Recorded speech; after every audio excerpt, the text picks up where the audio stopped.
Good evening, Kenya. This is Kenya Zilat. Karibuni kwenye show yetu mwafaka, show yetu ya the end of the day. Yes, kidogo tumechelewa, but there were things, you know. Ukiwa tumechelewa, jua things were there. That's why. Because we are so excited to get here. My name is Zulfa, and who am I with? Yeah, Nyaja wa Daudes. Muko vipi? Did you miss us? We missed you. Also missed you. Yeah, we missed you. Yeah. How are you? Mko aje? By the way, I missed you kabisa. Napenda nikiwa hapa nikiwaongelesha nyie Wakenya wenzangu, jinsi wenzangu. Yani, I'm so excited to be here and right now. My name is Tilda. Karibuni sana kwenye show ya sasa. Tunawapenda sana, tunawaenzi sana, na kila wakati mimi huambia Mungu awe nanyi kila wakati na awashikilie mkono kila siku. Okay? So, welcome. Stay tuned until the end of the time that we will be leaving the show in the studio. Yes. Nikuambia vijue ni kipindi cha lala salamu. Okay? Yeah. Okay, so we are going to go to Natembeya. Yeah, Natembeya is working. Trans Nzoia County Executive and the receiver of revenue statement for the financial years 2023-2024 with specific focus on implementation of the resolutions of the Senate. Could I get a proposer? Chair, I propose. Thank you, Senator Sifuna. Thank you, Senator Gataya.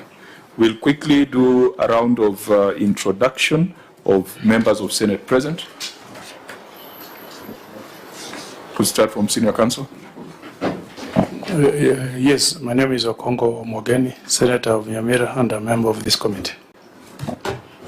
Thank you, Chair. Cherargei Kiprotich is my name, Senator of the Republic of Kenya from Nandi County and a member of this committee.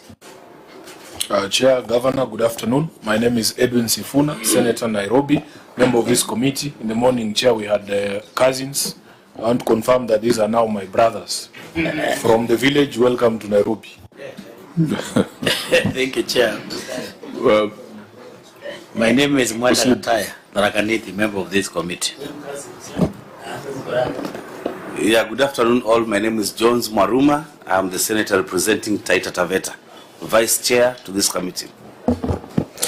I'm Lelekwe, Senator for Samburu, a member of the committee. And I'm Moses Otieno Kajwang, Senator from Homa Bay. I chair the committee. Clerks. Good afternoon. My name is George Otieno, Committee Clerk. Kibet Kevin, Committee Clerk. John Mahinda, Research. Malcolm Gugi, Legal Counsel. Joseph Otieno, Audio and Answered. John Chege, Sergeant at Arms. That's all from us, Chair, this afternoon. Thank you. The OAG. Chairman and Committee, I'm Patrick Muruki, the Liaison Officer from the Office of the Auditor General.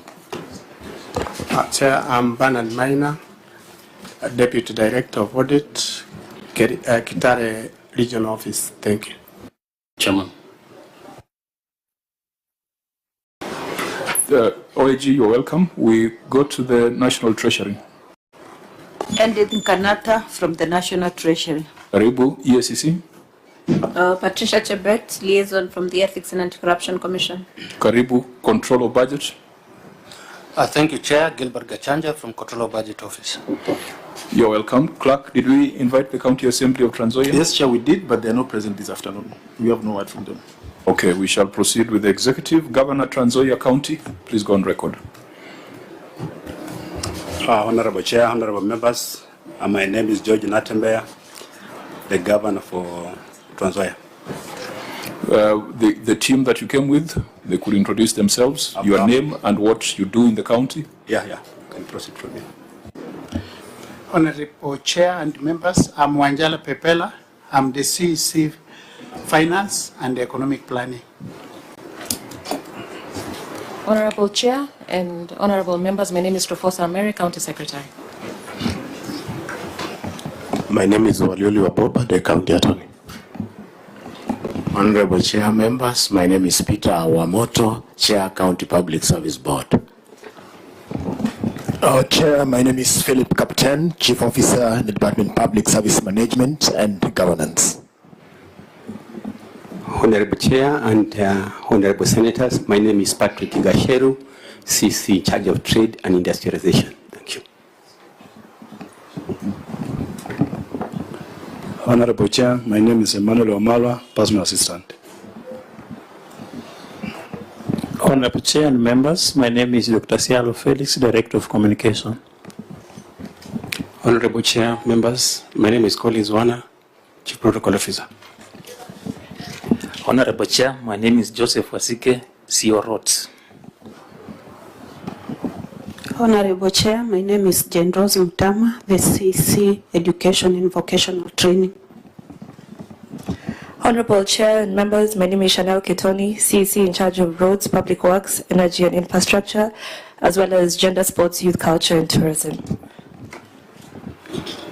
Honorable Chair and members, my name is Hatun Defanis Naliaka, CCM in charge of agriculture, livestock, fisheries, cooperative development. Thank you. Honorable Chair and honorable members, my name is Sam Kajwang, the County Executive Committee member for Health Services, Sanitation, Public Service Management and Governance. Thank you. Fine. Now that we have everybody in the room having introduced themselves, we'll proceed to the next order, which is administration of oath.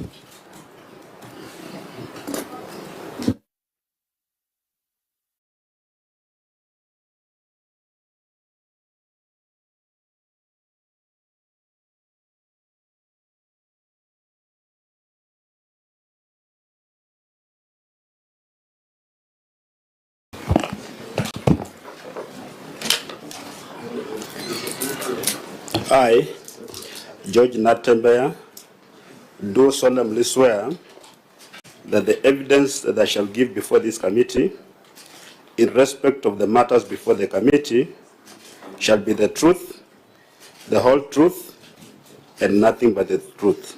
So help me God. Next, we shall table your written responses.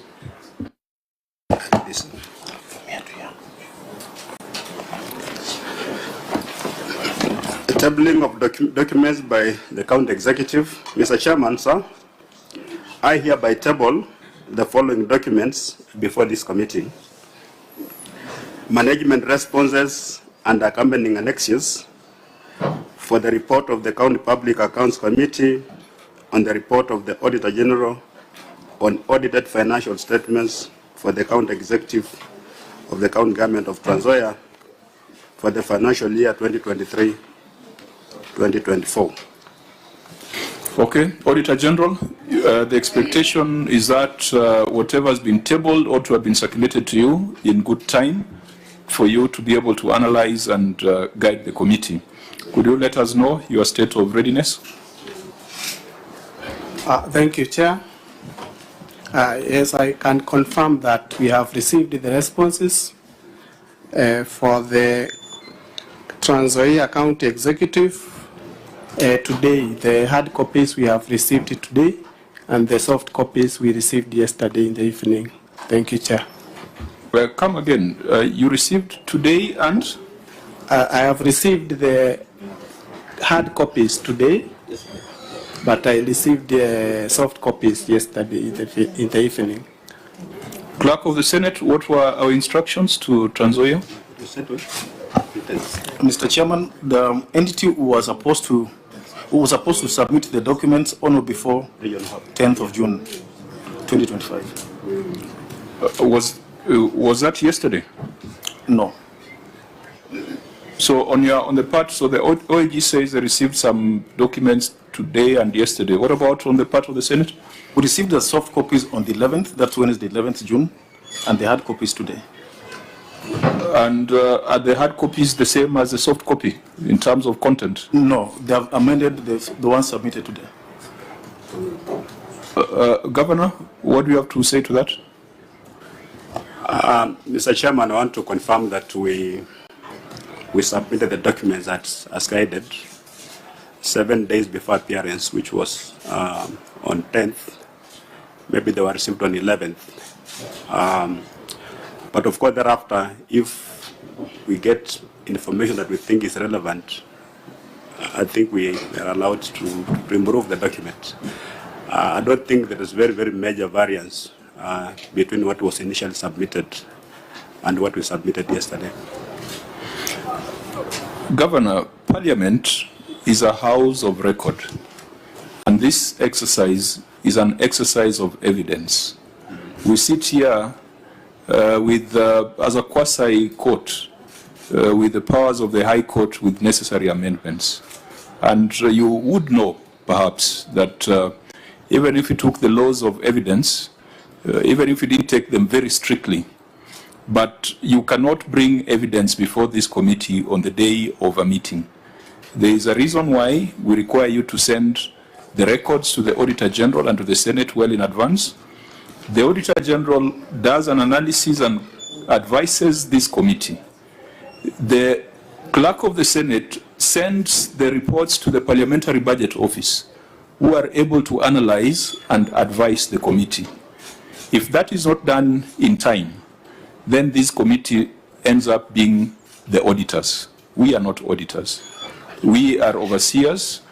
We take a pragmatic view of issues, and we take technical advice from the OAG. We take technical advice from the Parliamentary Budget Office. So I must correct your impression that it is okay to keep amending the document as you come across new information. Indeed, we should not even be asking for additional information outside the audit cycle. And that is why the focus of this meeting was on implementation of our recommendations. But in the case where the Auditor General tells us that they received documents in the morning and in the evening yesterday, that becomes untenable. So I will repeat this question again. OAG, under those circumstances, do you feel sufficiently armed to be able to prosecute and guide the committee today? Thank you, Chairman. We received a soft copy through email to the officers on the ground. Yesterday, the Deputy Director yesterday in the evening also received an amended copy, an improved version of this document in the evening. So this morning is when he got his hard copy. The Deputy Director had already traveled from Kakamega, where we are stationed, to Nairobi. So, Chairman, we have not tested this record or this document given to us with the primary records within the county government. Chairman, it will be impossible for us to proceed in those circumstances. Now, Governor, from where I sit, I believe you are the Governor of Trans Nzoia, because you have not been brought to the Senate for removal by impeachment, and have not heard of your resignation as Governor. You therefore take responsibility. Are you not seeing a problem with the situation we find ourselves in? Chair, if the auditor has not looked at the responses, of course there must be a problem. Because then how is he going to guide if he has not looked at the report? Do you see the problem being the auditor or the problem being your officers? The problem emanates from my office, because if they didn't submit the documents on time, then of course the problem is in Kitale, not Kakamega. Yeah, that's what we need to focus on, the administrative action that you must take. Because you have spent public resources to come here. These senators have dedicated time to be here. We were ready to proceed. I don't think we had any reservations about going on, because as I said, and I will repeat, that you are still the Governor of Trans Nzoia, whether you're operating from an office in town or an office in the village. So we expect you to be accountable and to respond to the issues raised by the Auditor General. But if your officers cannot do the simple things, like sending responses to the Auditor General on time, then the problem is with you. The problem is not on any of the parties on this table. Now, honorable members, we had agreed that if it is confirmed that there was delayed submission of documents, then really there's nothing we can do at this point. Is there any other matter beyond that? Governor, you know, we got very interesting news from the courts that you are not to access your office. Does that extend to members of your cabinet and members of your office? No. Or what difficulty are you facing? Because we don't understand why the office cannot continue running even in your absence. And by the way, you need to tell us what subsequent steps have been taken by EACC after that dramatic raid on your office and home. We have our friend from EACC, she's called Patricia, she's looking at me suspiciously. I just want to know, Governor, have you been charged formally? I was taken to court and charged formally. The matter is before court now. Okay. Yeah. So I address us about access to office. Of Do course, your officers have access to the offices? one of the conditions I was given when I applied for bond was that I should not access my office for 60 days. Yes. And my office, like a command post, that's where the government services of Trans Nzoia County are coordinated from. So if you are not there, you run into hiccups like these ones. Because you're all over the place, you're in Kimini, you're in the best. Sometimes you need to consult the offices. Documents have come to the office, you can't have access to them. So really, I'm not expected to be at my best when I'm not operating from my... When do those 60 days lapse? It was from, was it on 19th? From 19th of last month. Yeah. Of April? Yes, of May. Of May? So 60 days, it should be 19th of July. Yeah, but I think I would be making a factual statement by saying that you still are the governor of Trans Nzoia. Is that not the case? I'm the governor of Trans Nzoia. Yeah. So any other thing, because even what Senator Sifuna is referring to is not something that has been brought to attention formally. We are not usually persuaded by newspaper articles, even though we can take judicial notice.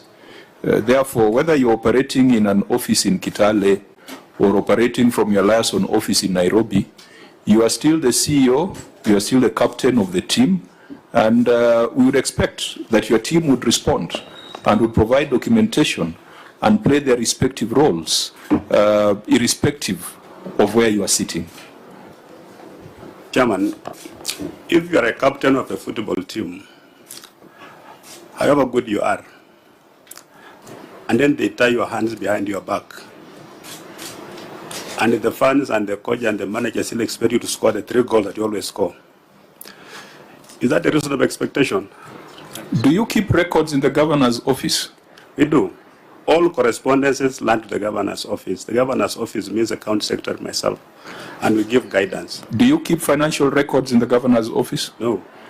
So the conversation we are having is on financial records. Yes. Shouldn't they be availed, whether you are sitting in that office or not? Mr. Chairman, this is the reason why a governor is here. Because if you go that direction, then I'll be saying, I don't handle finance, why am I here? It goes with ultimate... Governor, you are not getting my point. And if you take that route, we are going to get into problems that we don't want to get into. There has been a view that under the circumstances that Senator Sifuna has alluded to, which again I've said is not formally before us, that we should not even entertain you before any committee of the Senate. We have taken the view that unless you are removed by the Senate or removed by any other proceedings, you are still the governor of Trans Nzoia. Now, if you want to argue with that, then you can argue with that. Because the other view would have been to say that we don't want to see you until the court is done with you. So, because I could see you are taking a direction that was going to put us into arguments. But we have taken the view that everyday money is being spent in that county, and until you are removed by Parliament or until you are removed by any other process, you will be the one to respond as the CEO.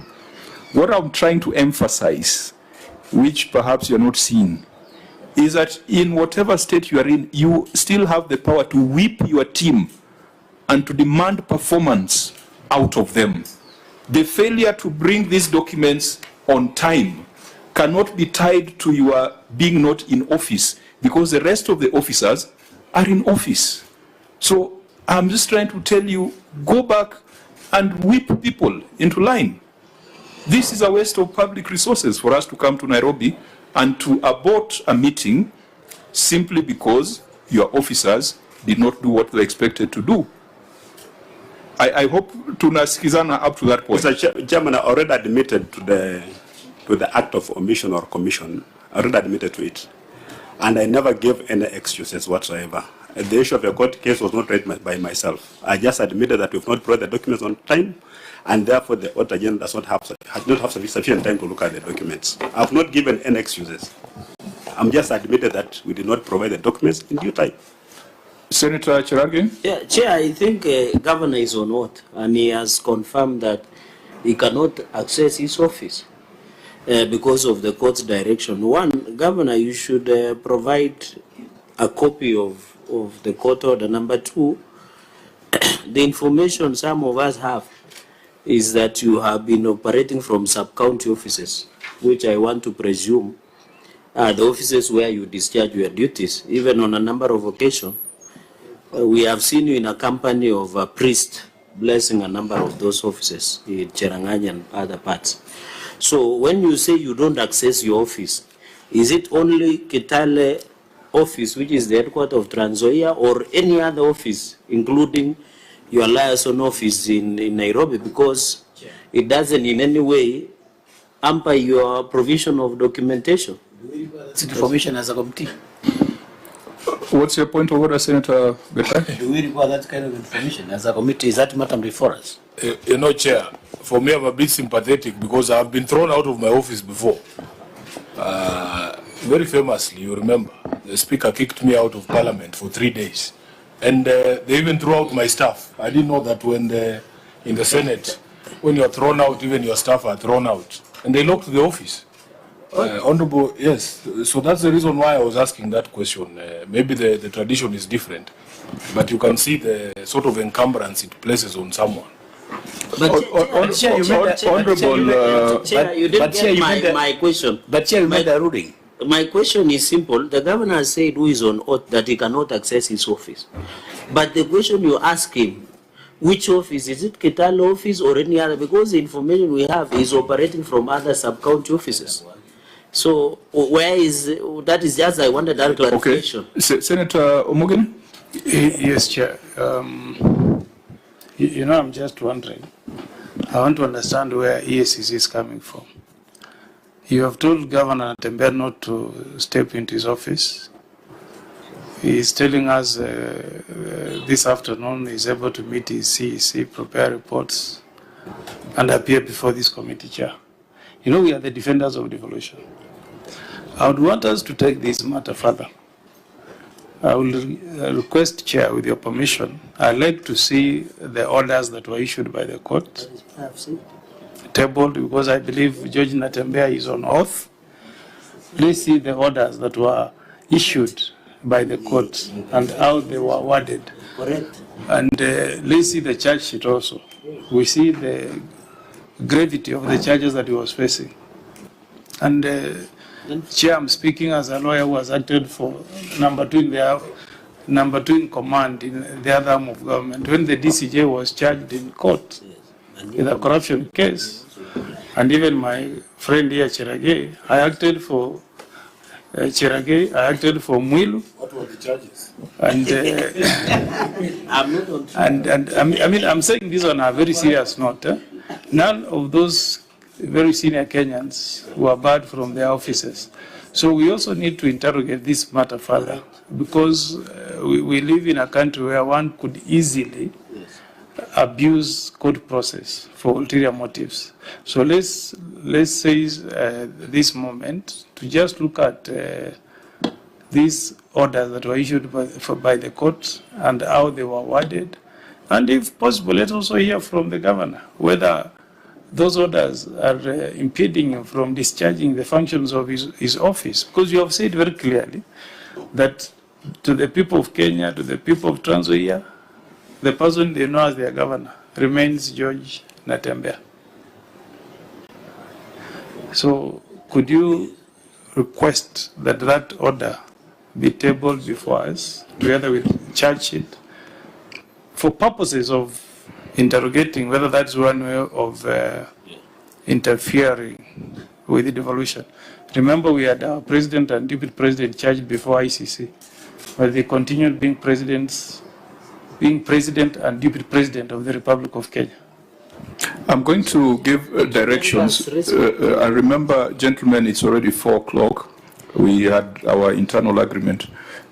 Governor, unless there's something you want to say at this point, because I'll need to give directions on how we are proceeding. If only if necessary.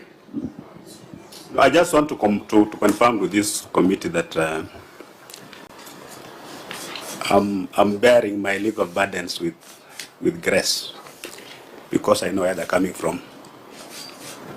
And I know there are people even who don't want me to step in Trans Nzoia. I don't know, for whatever reasons. It's politics, and I'm a politician. And of course, if you need the charge sheet, a copy of the charge sheet, you can have it availed even now on soft, and even the court ruling on bail application. I can avail it on my phone. You look at it and you'll just see where this is coming from and where it's going. I think, let me give directions. There are 3 distinct things here. There is the politics, which we shall not allow into this meeting and into this session. There is justice, which is perhaps what Senator Kongo Mogeni is asking for. And maybe this will not be the first and last situation. It would be useful for us as a Senate to take a position that will guide with people in this situation. I think, members, what we've been confronted with before is a case of a governor who's been impeached by the Senate but has been rescued by the courts. And so the question has been, would such a person still appear before committees of the Senate? I think that we have dealt with in the case of Wambora, in the case of Kawira, but I think your situation could be similar to the situation of Moses Lenol Kulal of Samburu. So from the justice perspective, Senior Counsel, I think this is a matter that we can find a way of interfacing with the legal committee, and that is where now the orders can be scrutinized. This committee deals with the 3rd element, which is accountability. Whether you're in office or not, public funds are being spent. Whether you're in office or not, these senators are voting to allow more money to come to Trans Nzoia, and we must ask those accountability questions. We were ready to do so, but the Auditor General has received the documents late. We must reprimand you and your officers for that delay, and I think we've already agreed on that. This meeting, therefore, will not proceed, because if we want to deal with accountability, we can't do it in the absence of the Auditor General. And if we are not careful, and if we proceed, we'll get into the realm of politics, which I do not want to get into. We'll then adjourn this meeting. We shall give notice of the next date of meeting. And please, Governor, make sure that when we give notice of the next date of meeting, your people are whipped in line and that we don't have a repeat of this situation. This meeting is therefore adjourned. Members of the Senate, we will, and Secretary.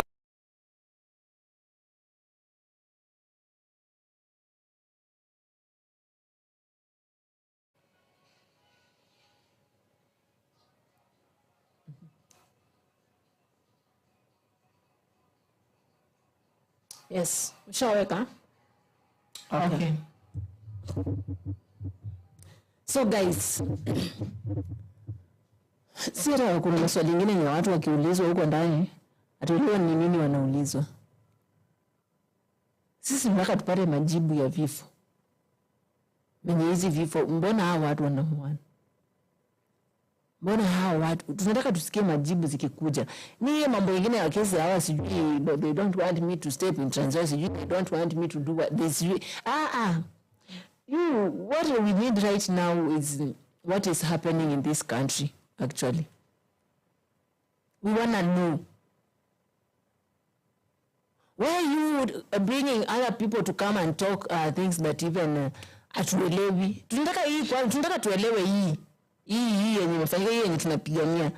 We want to understand about this country. We want to understand about everything that is happening right now. Everything that Kenyans or Gen Zs are demonstrating about.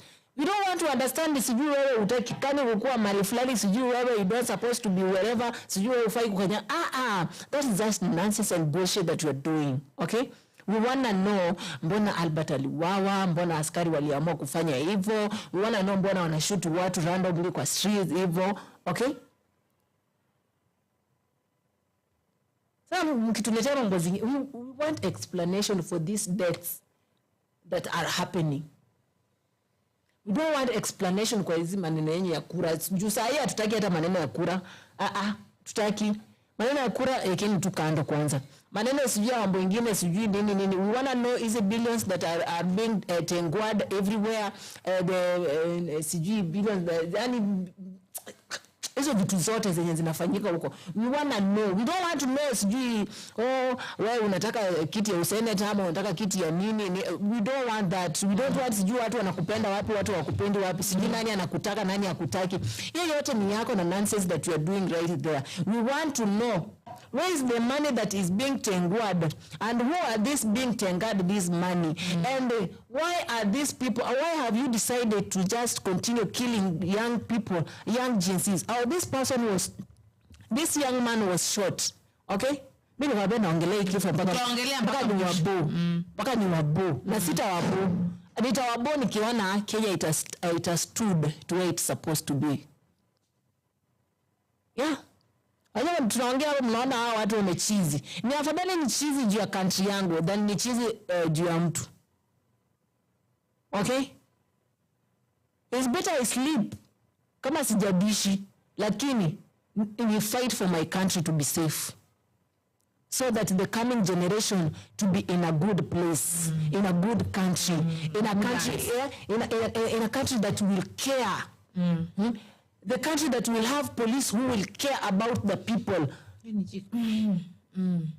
Sisi mnakaa mnatuambia sijui mambo ambayo watu wenye wanaapia sasa kwa Senate sasa inafaa muwaulize wewe unaonaje na hii mambo ya vifo? Ni mzuri watu waendelee kuuana ama ni vizuri president ashuke chini asikize wa Kenya afanye kile wa Kenya wanasema? At this moment hamna kushuka chini asikize. It is kushuka chini utoke bro.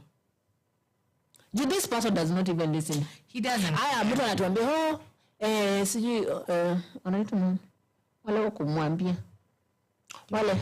wale watu wake wa kumwadvise wanaitwa nani? Okay, advisor wake hao. Somebody told us back when just few months ago Ruto is taking advisors whom he will advise to advise him.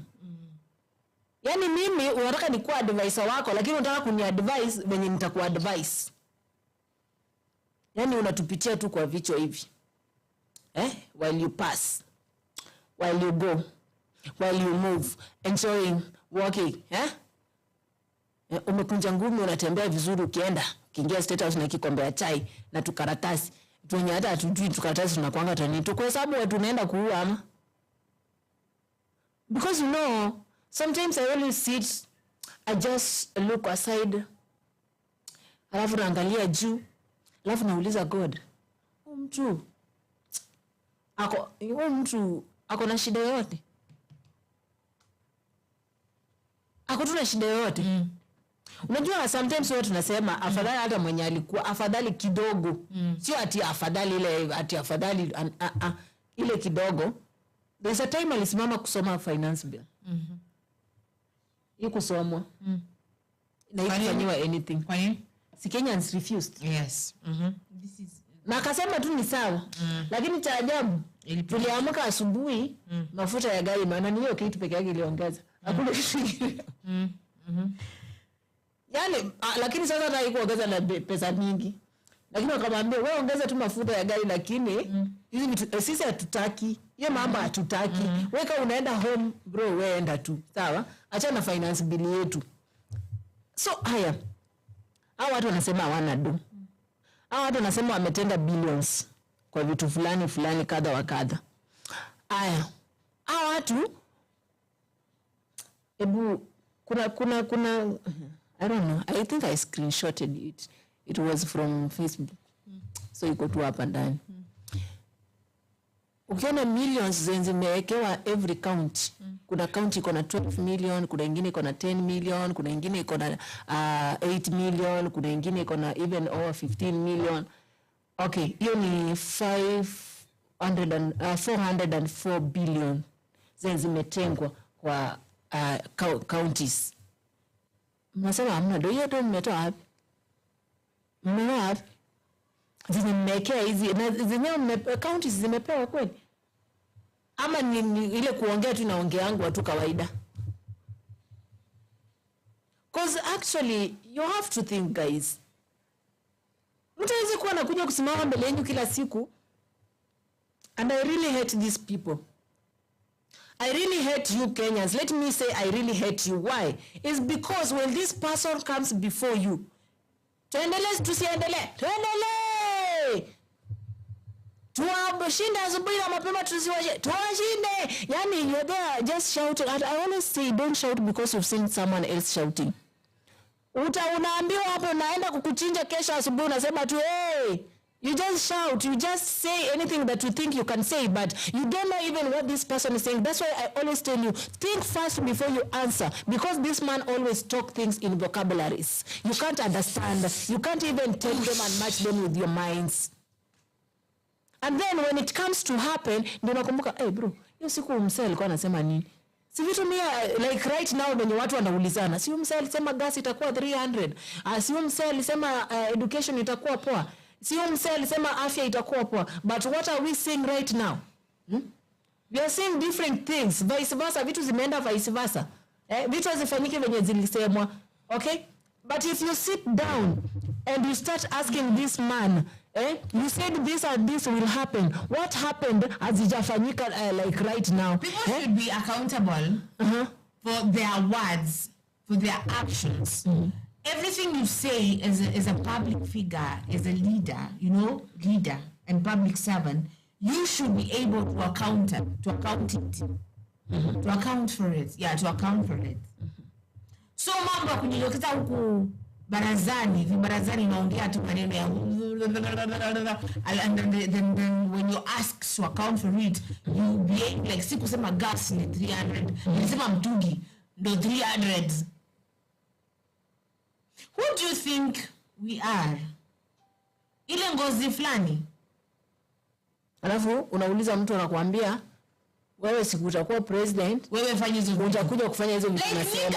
Mimi nafanya vitu ambazo nafaa kuambiwa. Because it's like you don't really know what you're doing. Unapapata tu. Haujui unachokifanya.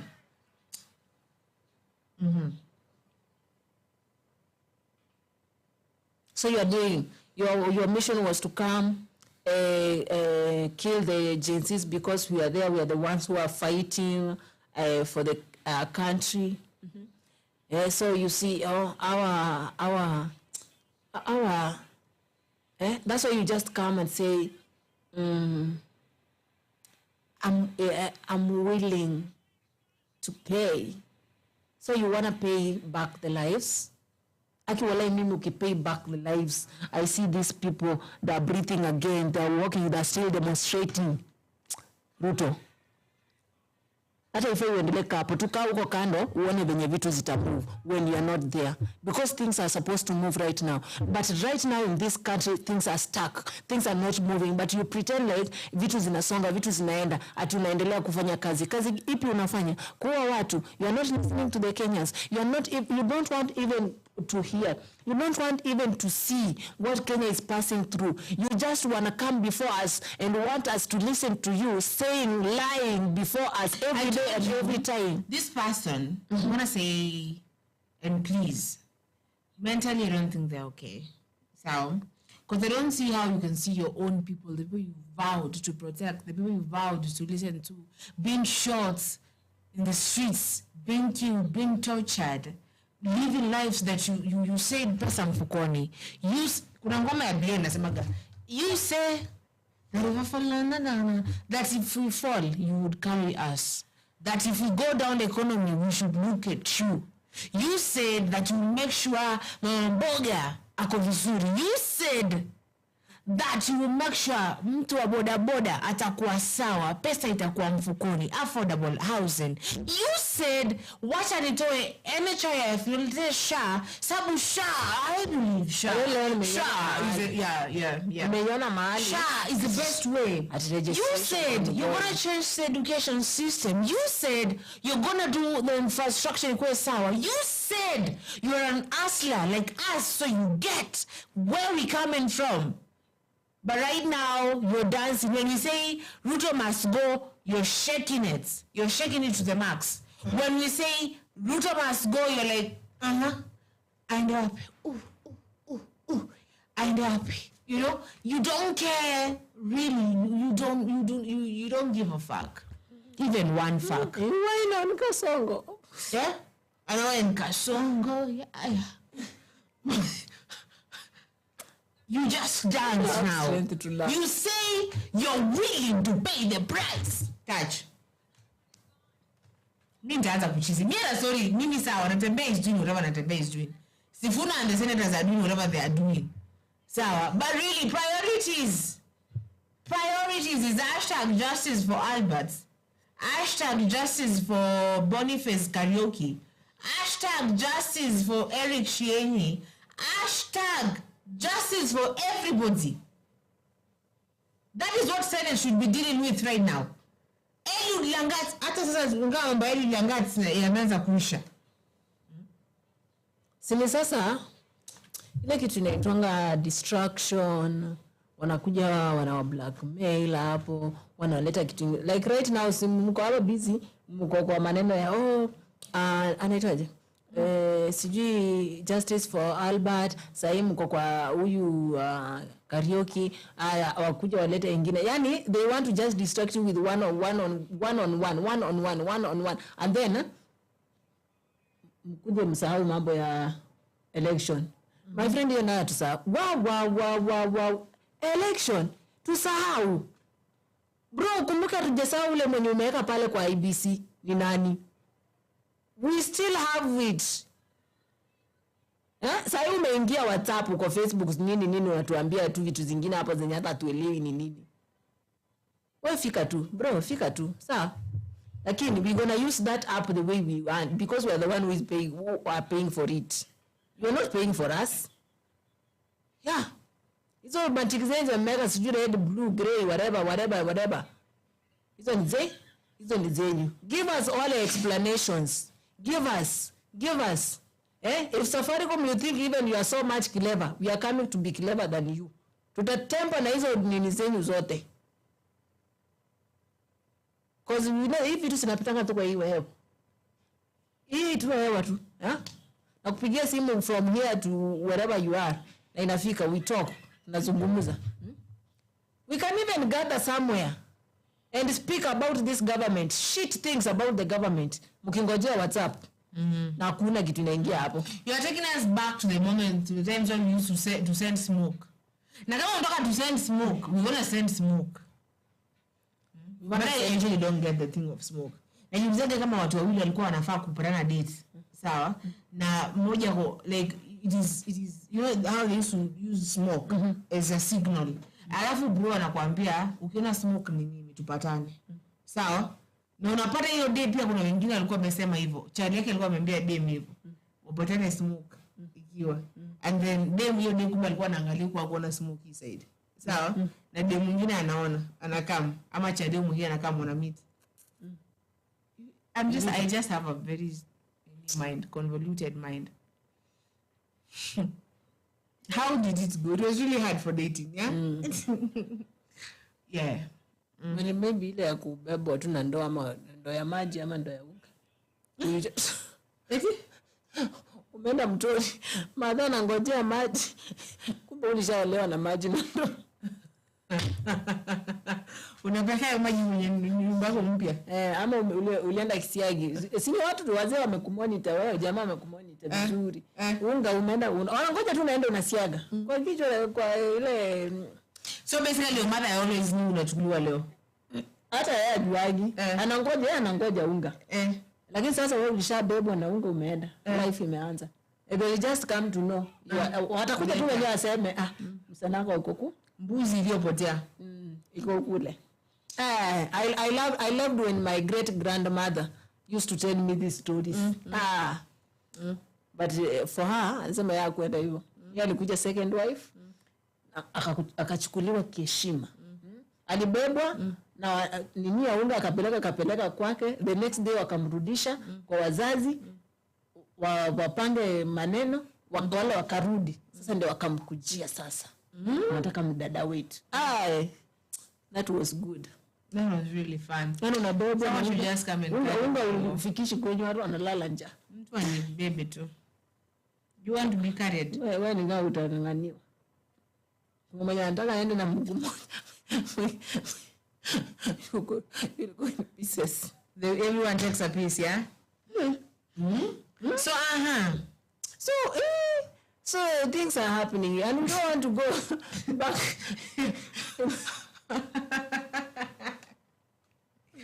Oh my God. Why? Wallahi Mr. Yekucheka. We're going back to that era. Yaani unaona ukikumbuka venye ni fun lakini sasa ni awkward.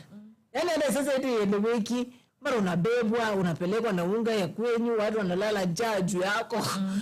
Umeenda na ndoo ya maji labda shosha alikuwa ngoja maji, ulishaenda.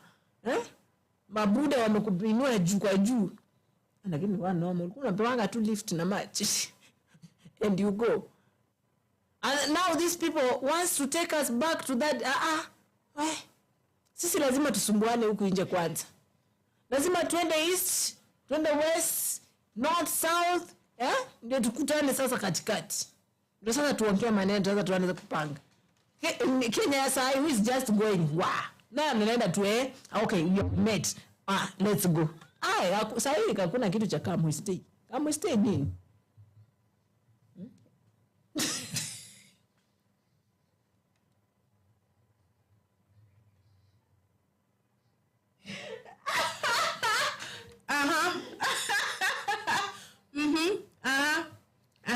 Let me tell you, people, you might,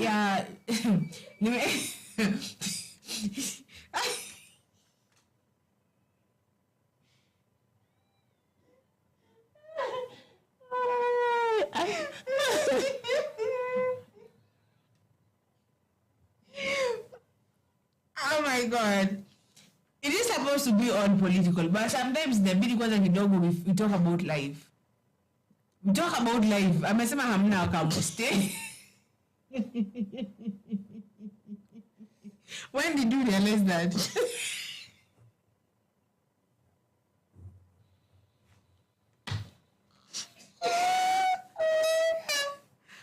Oh my God. Nachukia. Kamuste.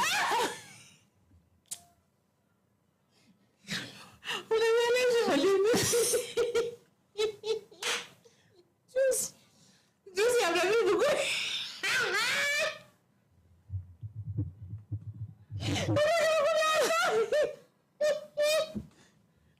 Can we stay?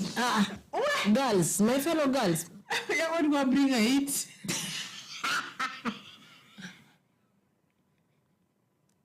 Maya, can we stay? Oh my God. Oh, it's supposed to be happy now. And so, as we move, as we continue with our political thing, this is a politician in this house, in our homes, by the way, in our homes, but we are everywhere political. Sawa, hata ukituchokoza, we come in a political way. Sawa? Usituchezee kagava, bro. Usituchezee kagava. You can't do that. Because ukituchezea kagava, not twice. Before tufikie gava, tutakuwa tushakumaliza. So, watch your game. Get you. Watch your game. Yeah. Make sure you go fine. Okay? Can we stay? Can I? Let's stay tonight. Again for me, yeah. Been there, did that. But like our president, when can we stay? Na amekwamilia hapo. Amekwamilia hapo inafaa. Ilikuwa sleep over. Alikuja tu sleep over msee. Hata haja change nguo tangu akuja 1 week ago. Amekuwa hapo ni misplace mpaka hiyo ya kushika sufuria. Everything. And you should be going back to your home. Ndio upange maneno mengine. Come, we stay, you go, you stay. Kina kuramba. Sasa wana venye preso kina mramba. Alafu anajifanya. Yani akaji. What you just see is men. Eish. But guys, it's not a good thing actually at all. Okay? You should be, we should be thinking, like right now, okay? Let's, like right now, guys, tuache maneno ya kurushiana maneno sisi wenyewe kwa wenyewe. What we're doing right now actually is, tunapigania nchi yetu, sawa? We are fighting for this country.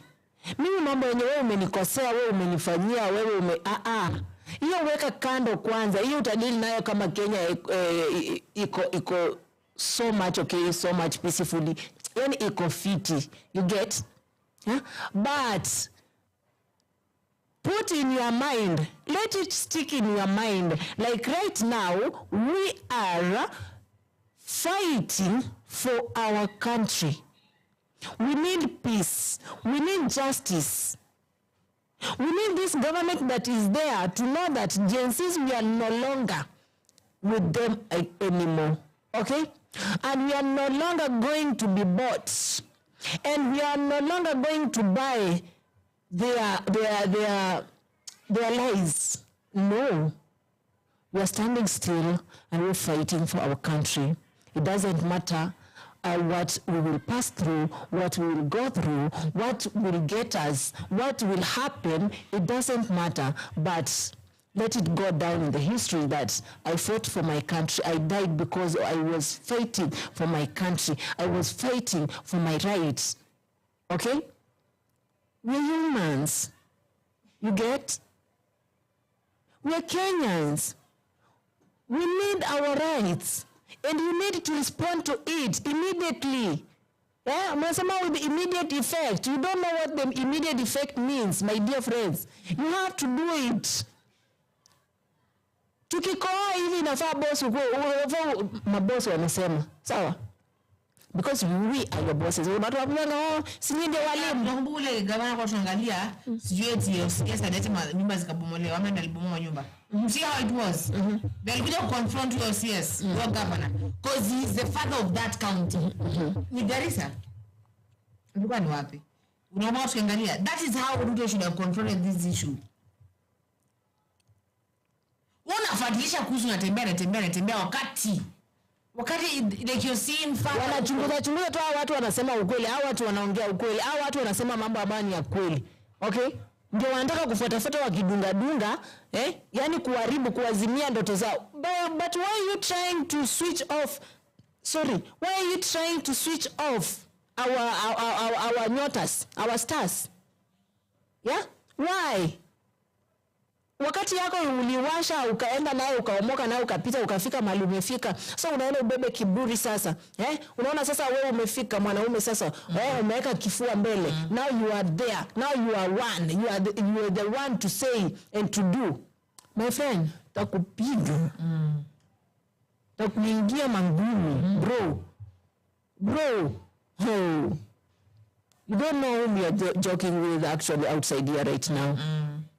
Because you know, in those days we were told by our great parents or our parents or whatever, those old people used to say, you know, the president, a person that you have to respect, a person you have to do it doesn't matter whatever he does, my foot.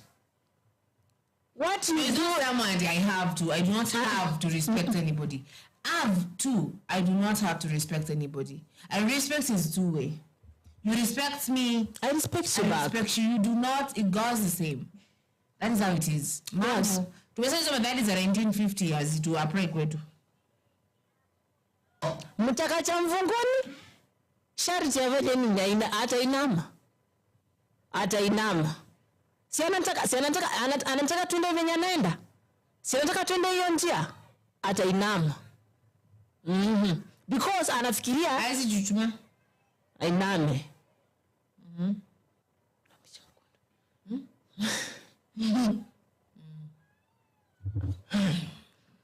He needs to. Yes. Sio sisi.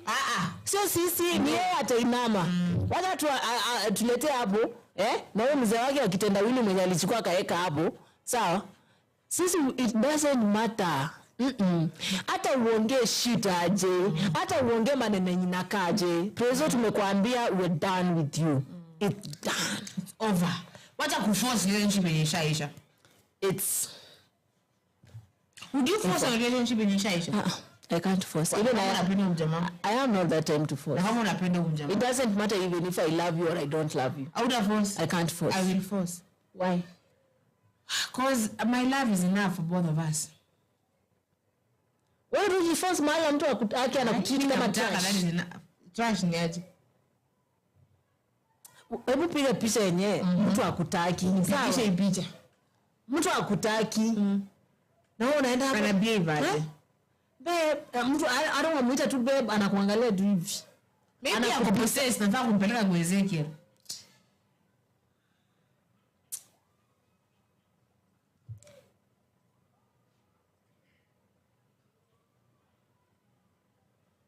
You are possessed too. Why? You are possessed too. You have to go. You mean you're gonna give up on a marriage because mse mimi kama nimekataliwa. Sawa? Wacha nikae pale. Wewe umemkataa. Wacha nikae pale. Wewe umemkataa. Ukinikataa obviously you want me to kataa. Na wewe umemkataa. So utajilazimisha ukae hapo. The thing I'm trying to say is sawa that Siwezi kama alisipendi.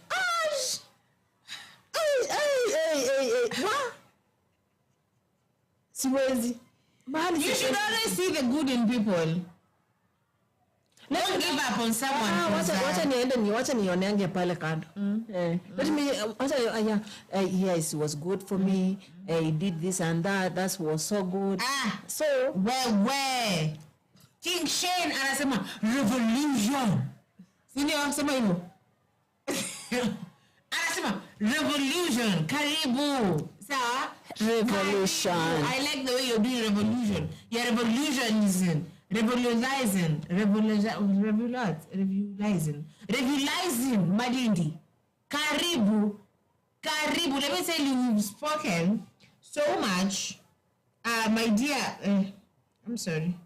My dear Shane, we've spoken so much. Right now, we want you to speak. Actually, this show is called Sema Nasi. It is where we give you an opportunity for you to speak to us. What you want to know, ask us whatever you want to know. We're going to answer you. But at the same time, I'm asking Shane, if you're in a relationship and your partner doesn't want you, but you want them, would you let go of them? Ama you will force yourself? Ameenda. Mimi siwezi imagine kukaa mahali nimekataliwa. Yes, mimi napenda. Yes, I love. Mamangu alishaje kwa ndoa? Mamangu haku take nonsense of it. Kama umekataliwa. Sisi yako alishaje kwa ndoa? Hiyo ni era ya Moi. Mamangu aliniambia kitu moja, mama, kama upendi, unaweza kaa pale ujipende. Sawa? Mungu hajakusahau. Kaa pale fanya shughuli zako. Huyu mtu siku ataona you are important to him, ata come back tu akwambie, madam pole. Na kama usha move on, usikue tena pia unakimbia ku move on. Unaweza kuanguka tu kwa moto nyingine tena fire. Kama sisi kama like let me tell you something. If you want to get into a relationship, go move on. Sawa? Hii kukaa hapo kungojea kuja ku approach, ungekaa tu hapo. Look at me. Awacha nisikute.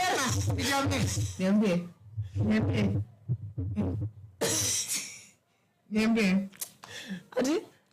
Usanga ukae pale ukingojea. Unajua ukikaa pale. Mimi ngoje kwa nimesema nangojea. Nangojea nani? Nangojea mtu. Wewe, on a serious note, nangojea mtu. Nikwambia kuongea sana inaharibi baadaye. Nangojea. I am waiting. You are waiting. I don't know your people. How many people I am waiting. I didn't know I was waiting. You were waiting for who? For somebody. Huh? You're waiting. Oh, I am not waiting. Yani mimi nimekaa hapa msee, nang'ang'ana na force mapenzi, na force upendo. Na kwanza unajua hiyo time atitiwa kama kitu kingine. Matusi unapata kaa yote. I'm friend. Hiyo matusi si best. Kaa tunayo. Naweza kaa hapa. Thank you. She ain't amesema, I'll fight for what I love, but ikishindikana I let it go. Let me tell you, me I will fight to the death. I'm not a person who gives up easy on someone. Okay, let's go back to the politics. Hii kitu naenda kuifungua mahali kwingine na mkuje tu mflow. Wenye mna flow because it's I will fight. Ngoja before tuende hapo. I will fight till the end. I'll say my love is enough for both of us. Sawa? Oh, you don't like me. It's okay. You don't feel the connection. Shika Wi-Fi. You don't feel, the spark. You don't feel. What? You don't see Shika glasses. You're gonna see my perspective at some point. I'm a patient person. Okay, because I know I'm gonna live for 3,000 years. So you can wait for someone for 100 years. If right now I'm 870 something. Right now. Mimi nitakuwa ananibiwa lala hapo chini. Lala nani? I am a stupid person. I'm gonna say that. Sijui nakwambia baba haina mambo nitalala mpaka sakafuni. Hivyo inakufanya unasikia vizuri. Haya basi. Eti enda kale kaumbo. Babu. Mimi ndawachoma na majibusu. Fighting. The way we are fighting for Kenya. I'll fight for Kenya. Let me ask you right now. You love Kenya. This is a relationship between you and Kenya. You're not related. Right now Kenya is killing you. But you're there. So that is how you should take every other relationship. Maybe I will see the good in everything. You will do stuff. Utafanya matukio. Yes? Where you came from and the fight. Now that's what I thought. I fought and fought. I fought and fought and fought. And really, I came to realize I was fighting the wrong people.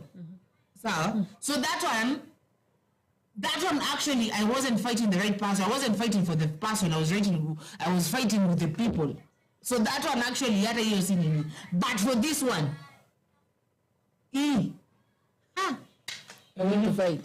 I'm a patient person. Strategy. Yeah. Mimi kile nimeona hivi na macho. Nikasikia hivi na masikio. Jamani pia. It's like uko hapo ni wewe peke yako na Mungu wako. Kila mtu amekusurround. Acha tu nibaki na Mungu wangu. If you don't fight for love, what will you ever fight for? I just fight for the country but not love. You're fighting for this country because you love it. Yeah, I love it. It's my country. And there is where I'm supposed to be. Ebuskia. Sometimes unajua God anakuepusha for reasons. Unajua sometimes ukiforce something, maybe God alikuepusha kwa shida but unaforce unajiforce ni Shane, sawa? Shane. And let me tell you something. There's this thing where I believe that everywhere I go, if someone like is in my life right now, I don't know. Yeah. If at our friendship, if that friendships, because I believe when God would want that thing to go, I don't matter your nana. I can tell you there are neighbors from home that tangu because you know the Leon KE. He does forex and everything. Sawa? That one used to be my best friend. And things happened. I have not seen that guy tangu 2015. How many years are those? 2015, 5 years, 2020. 10 years. 15. 25. From 15 to 25. Yeah, to 15 years. I have not laid my eyes on the Leon. Evie. We have not been together. Sijamuonaga. People know the Leon is Kenyan African prince or something. Sometimes we might talk kwa simu. So, like, hi, Zulfu kwaje, hi, the Leon kwaje. But now we come from, actually, my mother comes from his place. Dakuwa nimetoka ametoka. I believe that when someone is not supposed like to be in your life, they will not be in your life. Wacha mkue mlikuwa mmeishi kwa apartments naangaliana hivi, Mungu atawaepushana. Lakini kama mnaonana, then there's a reason why mnaonana. Even at a friendship, see relationship peke yake, I'm always fighting for everything. If it is worthwhile, I fight until I cannot fight anymore. And that's why I think we are fighting for Kenya right now, the way we are fighting for Kenya. We're gonna fight for it. We're gonna stress ya Kenya. I can see I love ya mtu. Stress ya Kenya, I will carry it even on my shoulders, my head. Yeah. So guys, as we were talking and saying, and then to switch kwa mapenzi. Lakini mapenzi lazima yapite mahali. Manake, yapo. As we say that, as we move on, as we talk about it, as we do whatever we do best in politics, in everything that we are doing here, actually, guys, you understand it. And we want to make everybody understand that they are for Kenya, they are for this country. Sawa? Wezi kama hali kuna stupidity. Wezi vumilia stupidity. Like this country, we can't continue kuvumilia ati government ya Ruto. Sawa? We are tired of it. Sawa? Hiyo mwaka moja yenye tumempea imetosha. Aya, alikuwa na siku chache hapo, akafanya tukamvumilia. Okay, tukasema we are done. Watu wakasema acha tumpe time afanye job. Nini? Tukampea time, kumbe tunampea time, ndio akuja kutuonyesha venye anaweza turuhusu tu anaweza venye anaweza tuua hadharani. Yani hiyo ndio time tumekaa chini tukakupea, and then you come back and show us that you can kill us during the day. You can take your guns, send them to somebody's home, wachukue mtu mpaka wamfinya wamuue. And then you come. Unaongana 2 million kwa maisha ya mtu. Mwenye hatujasikia amekuwa mgonjwa, alikuwa anaumia pressure, alikuwa na arthritis, alikuwa sijui na cancer, alikuwa sijui na nini. Hatujasikia kitu kama hiyo. Mtu tu nimechukua, alikuwa mzima, ametoka kufanya kazi yake, kidogo amefariki. You're willing to pay. We gave you time to come and continue killing us, okay? There's no more time we're giving you. If you think that you have a mission to accomplish, and that mission is to continue killing us, baba, ishaisha huo muda ushaisha. Huo muda ushaisha kabisa. Hatukupi muda mwingine, manake umeona is like this country now you've taken it is like your home. It's your home. Yani uende umejenga, uende umenunua everything hapo, mabati ni yako. Msee, sawa? Hata siku hizi tunafanya tu hivyo. Mimi nikijenga nyumba, unaona siku hizi mtu amejenga nyumba nini alafu mnaletea shana ngori, mtu anaenda tu anakuja na lori, anatoa ile tu kitu yenye tu ni yake. Bado tu ni pesa yake.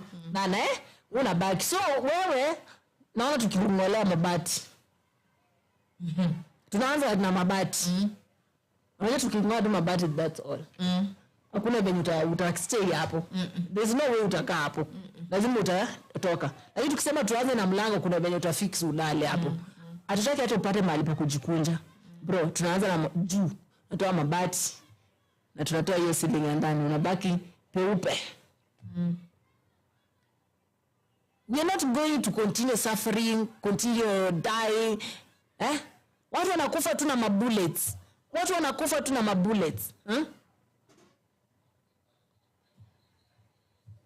Nione king wetu anasemaje. But mostly we believe that chenye God aliandika, even the whole world ikusanyike kukufanyia kitu hawataeza. But God akisema neno lake la Kiarabu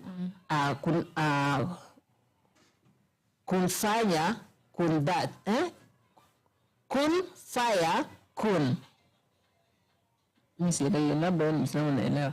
that means kuwa na linakuwa hapo kwa kuwa hapo. Yeah, I got it. Yeah, that is the thing. Yeah. Lakini sawa, mimi usema hivi, sawa? Mimi nikikataliwa hapo siwezi kaa hapo nijiforce, sawa? Acha nikae pale. God akisema mama, this was yours. It will be mine. It will just come back. But if and it wasn't, keeps on coming back. Hiyo ni kisirani. Hiyo ni kisirani. Aje. Anaenda anarudi. Huyo Mungu hata nafaa mpige kofi juu anazoea. Sasa ni Mungu anamfanyisha hivyo. Vitu zingine hata msidanganyie Mungu na shetani. Huyo mtu tu ni kisirani. Nilikwambia mimi niliona kisirani mahali nikapiga vibaya sana. Na hijai kurudia tena. I was there the first time. I stepped aside. You came back for me. You're still continuing with us. Alafu niambia, oh God, Satan. Mimi akiwalai to yangu. Okay. Nilimchapa? Nilimchapa nikamwambia, if it's God, you will be back again. Kama kwa kambia nampiga mkweli. Unampiga. Yeah, for me I just but then that man will never even come near me again. Yeah, cause hiyo ni mchezo. The same makosa nilitokea hapo, ndio bado unakuja unanifuata darudi, ndio bado tena natoka hapo the second time. The third time nitoka hapo nikiwa maiti. Ningoje nitoke hapo nikiwa maiti. Hapana kupiga pia. Mimi kuna vitu hata kani love ya kunipiga bare. From nowhere mtu anakuja tu pa. From nowhere. Where? Will you just sit? The first time, the second time, the bare kuangusha chini. Ama bare ya love. Bwana nilijifunzia wapi vita? Sijiuliza huyo mdada alijifunzia wapi vita? Bare msee. And this all courage tuzipigane. Wacha niwapatie mfano tu moja. What is yours itakufikia mahali uko na muda wako. Yes. Hebu share tutabonga. Yeah. Nilibonga. Dia. But as so nilikuwa mbata random. Msee nilijam. Aje sasa. So umekosana. Wewe tumekaa hivi. Mtu anakuja tu anakupiga. Ile I was like when you know like hivyo tu. Cheki, unaona jamaa mmoja uliona TikTok ile mta. Ni wanaume ndio mnagopa. Ile kofi ya mapenzi. Kofi ya mapenzi msee? Kofi ya mapenzi? My friend kofi ya mapenzi. Kofi ya mapenzi unajua ni hivi like Nile mbwa. Mtu amekuja is like mtu amekam, sawa? Hata kuwetei na alitoka kwa nyumba 5. Asubuhi amerudi kitu saa 4 saa 5 usiku. Sawa, wewe umekaa unaongoja mtu. Haki ujinga ni mbaya. Umekaa unaongoja mtu. Umpe food. That's respect. You're giving out the food. Umepe mtu mpaka maji unamnawisha. Mtu hajakupa pesa ya chakula. Atujue umemletea mboga umemletea tu greens. Haizi kula greens. Asiwe sasa si wewe juu utajamaza juu huko kwa na pesa ya kununua mboga zenye anataka. Utafanya I just kept quiet. Just from nowhere mimi nimekaa nafanya vitu zangu nasikia bare. Ya shingo ya mdomo. Hapa I was like bro nini? Na hiyo mbata iko serious ile mbata. Mbata msee. Unaweza changanikiwa but I was taught to be strong. So I just kept quiet. Na nikapigwa kofi na ukatulia. Na hata sikuambia mtu ata kumpiga au kumrudisha pale. That is the first. Ile bado najiuliza kwa nini nini naendelea. Nikanyamaza tu. The second the same. Kwanza ni kitu ya kwanza nilipigwa ni ugali na mboga kaanguka huko. Mimi nimenyamaza tu. Hapo sawa. Hapo sawa na akili zake timamu. I was like okay.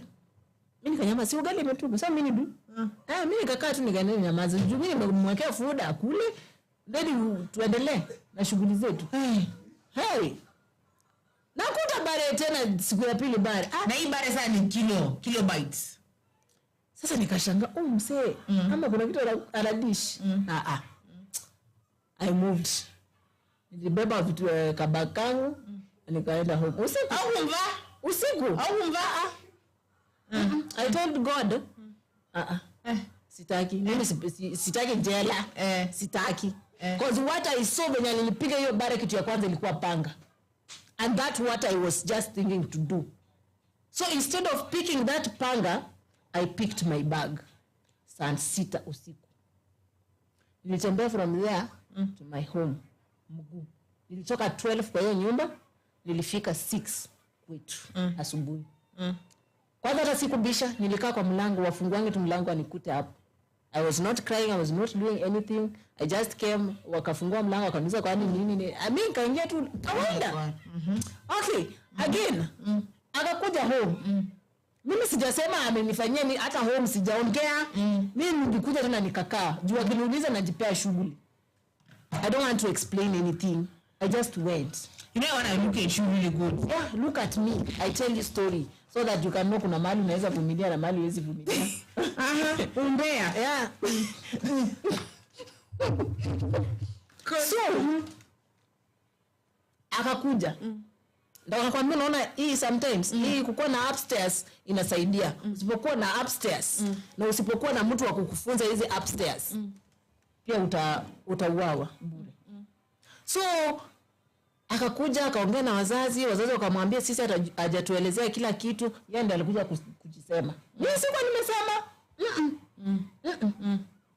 Akakuja mwenyewe akaji-explain, akapigwa bare na mzae kwanza. Akamwambia that's my daughter. Never do it again. Nigga never. Mimi nimetulia, mtoto mtulivu. Sasa wacha niropoke huku nje because I know like right now I'm so much confident I can fight any man. Because where's kuja I will fight that man with you. Hey, I will fight that man with her. Mzaya kaniambia, "Mama, si ulikuja tu na bag ya mgongo?" Alikupea hata fare, si ulikuja mguu? Kamwambia akubebe sasa wewe naita pikipiki. Inawafikisha mpaka mahali mnae. Na huyo msee akuwa anataka nikuwe na simu. Tukaenda. Tukaitiwa pikipiki tukaenda. Na niana huyo mwanaume ndiye analipa. We went. Kafika tu kwao. Siongei? I don't talk. Lakini na mimi nilikuwa nimtega hii. Nasema nimengoja hiyo ni ngapi? Ya 3. Na ngoja ya 3. Kitakuramba kitakuramba. Na mzaali niambia ukienda usipigane usifanye kitu yote kitokee kimbia enda police station. Nikamwambia mimi polisi haizi nisaidia kwa life yangu ama kwa mapenzi yangu. And you proved that police haizi kusaidia. Yeah. I went. Wakaa vizuri tukaendelea vizuri. Hiyo siku ya kwanza akatreat vizuri lakini sasa mimi niko tu because I know here hakuna langu. Yaani hata roho yenyewe ishakataa. But I'm just there because of being there. Nikakaa. Yaani umekaa mahali for 1 year lakini it has been like 20 years. Na ni 1 year. Umeenda umerudi. Umeenda umerudi. Na hiyo ni 1 year. Akakuja sasa the other day mchana with this my daughter na napika ugali msee kwa maubao na sukuma hata haina mafuta. Alafu mtu anakuja huko na visirani zake anapiga hiyo chakula inaenda kwa mchanga huko na mboga. I was like okay. Wewe sema mtu na bro. Okay. Sema unataka nini? Unajua sasa alinipata time nyingine ya niko na asira times 20. Niko na njaa. Niko na stress nyingi yani imenijaa tu nimechanganya vitu. Bro anaenda kachukua mpini wa jembe. Na mimi mwenyewe nimekaa shtuki.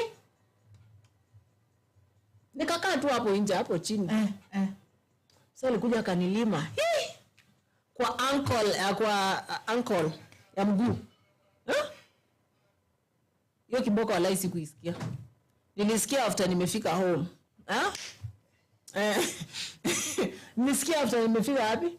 Home, lakini sasa au kumva ngoja. Si amenipiga? Ambe bro. Nimi unagonga? Na hiyo? Sijasikia. Unaweza ongeza nyingine? Aki, unaweza ongeza nyingine?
Ukata tu sawa.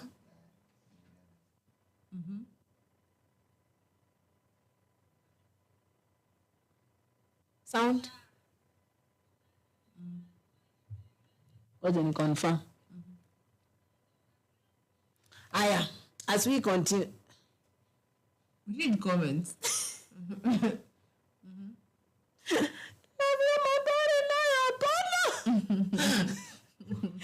Okay, huyo ni ya mabare hapana, ukweli hiyo hapana. Aya, ni King tu bado anasema si ungetoka na transformer zake. Okay, tena wewe umeonea huruma, ulikuwa unampikia something. Ungekuwa umemwekea ufunike kukunya. Guys, this story I'll continue with it uko. Wala naenda kuwapea hiyo story vizuri sana. Okay? I'll be telling you these stories because for me, I always tell Zulfa, for me I've passed through a lot. So inafaa nimwambie. So nimwambie kuna mali unakaa unavumilia na kuna mali uwezi. Sawa? Inamaanisha you cannot.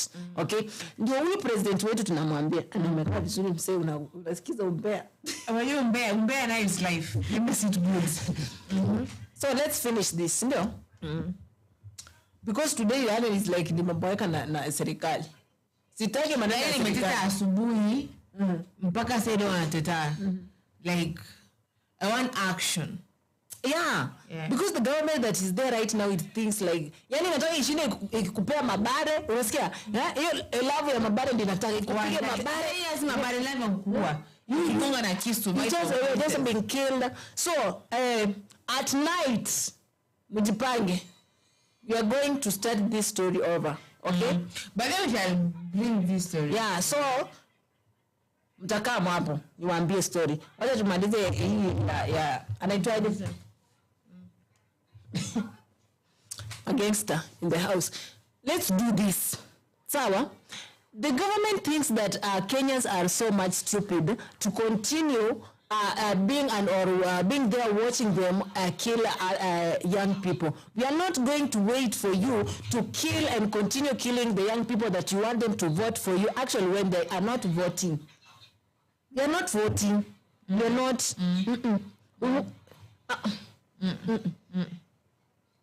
We are not. Why are we not voting? It's because mmetubo. Na venye mmetubo haimake.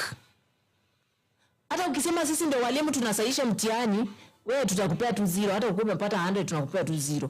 0 hizo mbili. Hiyo 1 inatoka. Yeah, hiyo 1 inatoka, hizo 0 mbili tunakuachia wewe. That's why we say Ruto akisimama akiongelesha the country, anaona like this love, I gonna force it. I want to force this love. And actually, we don't want somewhere to force or somebody to force things. Unaona vizuri hata aziendi, hata azimake. But he just there forcing. Alafu unatuambia haijalishi nitafanya itakuwa aje. Haijalishi mtapiga kelele namna gani. Haijalishi ni nini mtaongea, lakini I'm willing to pay for the lives. What are you paying? But then nimeuliza hiyo swali like several times. What are you paying? What exactly? I'm so mad at you. I'm so angry about you. Eish, bro. Mimi ndio nikwambia, mimi ningekuwa Ruto hata singekuwa nimengoja niambiwe hii maneno mpaka hii mambo yote ikuje happen. Nikiona vitu zinaenda venye zinaenda, I could just sit, niwaambie it's okay Kenyans, nime calm down, I've surrendered. Fanyeni venye mnataka. Sawa? Inchi ni yenu. Sio yangu. So for me nimejaribu but naona vitu ni kama haziendi. Sawa? Nimeona kabisa vitu hazisongi, vitu haziendi, vitu ifanyiki venye nilitarajia. Tafadhali nyie fanyeni venye mtaka kufanya. Sasa by that ungekuwa hata tunapigana. Ungekuwa tuna demonstrate nini? Hata nani John angekuwa amekufa? Hata ungekuwa huko kwa streets. Mwingine akituambia venye anaenda kuangalia CCTV kama nani amevunja dustbin. Dustbin ndio unatuambia. Huyo mwenye amerusha mtu risasi huyo mbona uendi kumwangalia? Bro. Kuna vitu zenye ukifanya swali actually. Tukimalizia swali ni so what's about your story ya kutrack media platforms itaendaje? That story ipo mpaka kwenye bill.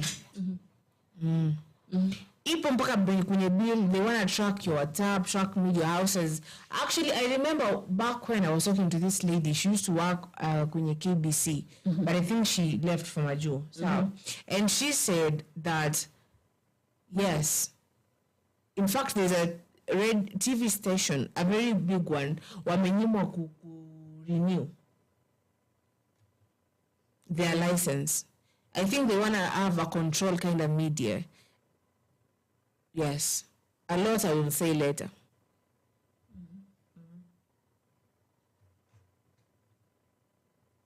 Yeah, true. Yes. So Tilda, say what you're saying, we finish. So guys, as we say this, as we finish this actually, because asubuhi nilikuwa nimejam, sawa? Sasa sasa nilijam mpaka nikakumbuka story my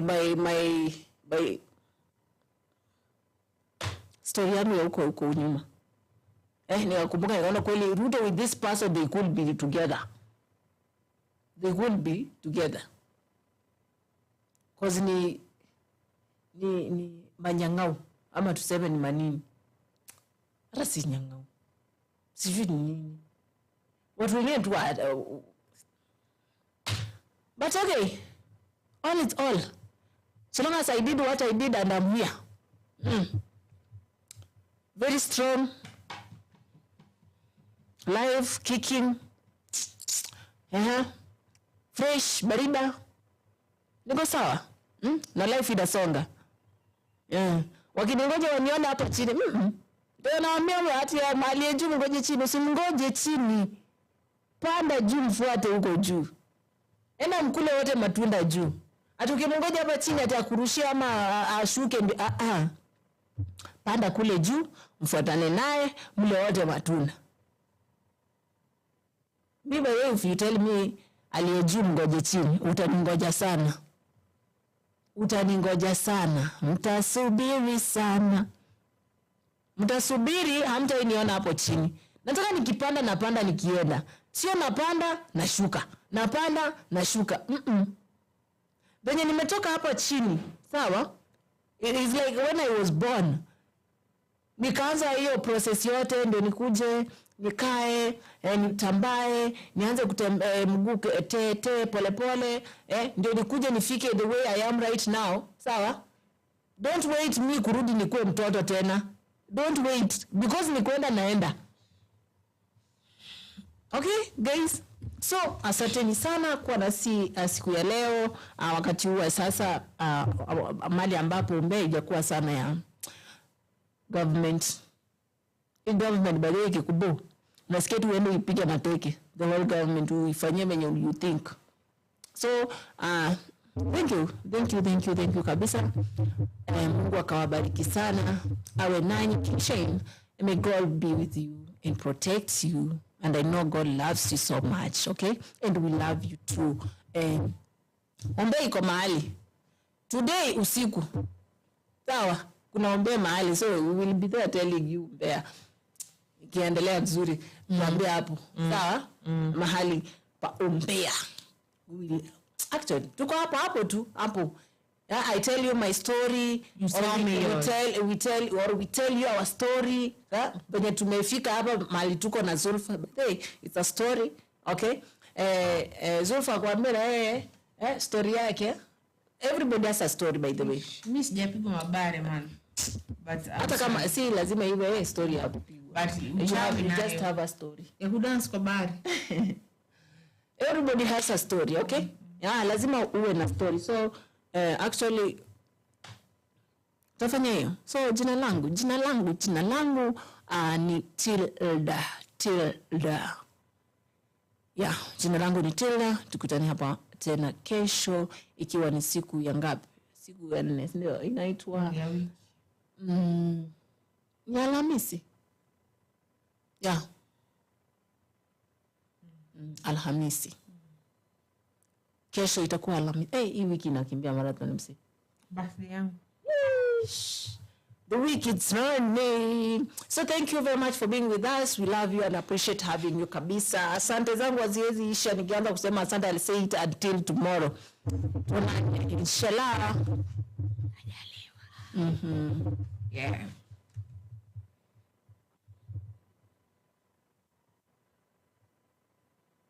It's you to finish now. Oh my God. Okay. So thank you so much for the silent viewers to King Shane. Thank you.